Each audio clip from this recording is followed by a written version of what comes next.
കോൺഗ്രസ് ഭരിക്കുന്ന ഇടുക്കി ജില്ലാ dealers cooperative ബാങ്കിനെതിരെ പ്രതിഷേധം കടുപ്പിച്ച് നിക്ഷേപകർ. പണം തിരികെ നൽകണമെന്നാവശ്യപ്പെട്ടിട്ടും നടപടിയുണ്ടാകാത്തതിനെ തുടർന്ന് സഹകാരി കൂട്ടായ്മ നെടുങ്കണ്ടത്തെ ബാങ്കിന് മുന്നിൽ പ്രതിഷേധിച്ചു. 29 കോടി രൂപയാണ് നിക്ഷേപകർക്ക് തിരിച്ചു കിട്ടാനുള്ളത്. വിവിധ ശാഖകളിലായി 1000-ലധികം സഹകാരികൾ 1 ലക്ഷം രൂപ മുതൽ 40 ലക്ഷം രൂപ വരെ നിക്ഷേപിച്ചിട്ടുണ്ട്.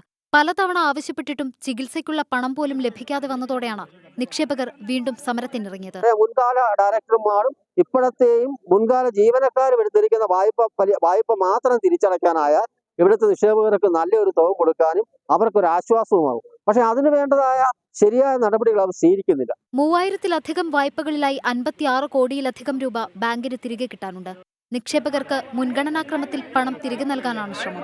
അനധികൃതമായി ലോൺ എടുത്തിട്ട് അടയ്ക്കാതിരിക്കുന്ന മുഴുവൻ ആളുകളുടെ പേരിൽ കേസെടുത്ത് അത് മുൻ ബോർഡ് മെമ്പർമാരായിക്കോട്ടെ, ജീവനക്കാരായിക്കോട്ടെ, സെക്രട്ടറി ആയിക്കോട്ടെ, ആരും ആയിക്കോട്ടെ, ഈ ബാങ്കിൽ നിന്നും അനധികൃതമായി ലോൺ എടുത്തിട്ട് അടയ്ക്കാതെ ഇരിക്കുന്ന ആളുകളുടെ പേരിൽ കർശനമായ നടപടികളുണ്ടായിരിക്കും.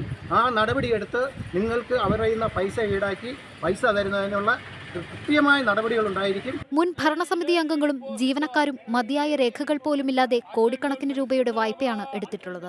3.5 കോടിയിലധികം രൂപ തിരിമറി നടന്നതായി കണ്ടെത്തിയതിനെ തുടർന്ന് വിജിലൻസ്, ക്രൈംബ്രാഞ്ച്, സഹകരണ വകുപ്പ് തല അന്വേഷണങ്ങളും ബാങ്കിനെതിരെ നടക്കുകയാണ്. 24 ഇടുക്കി.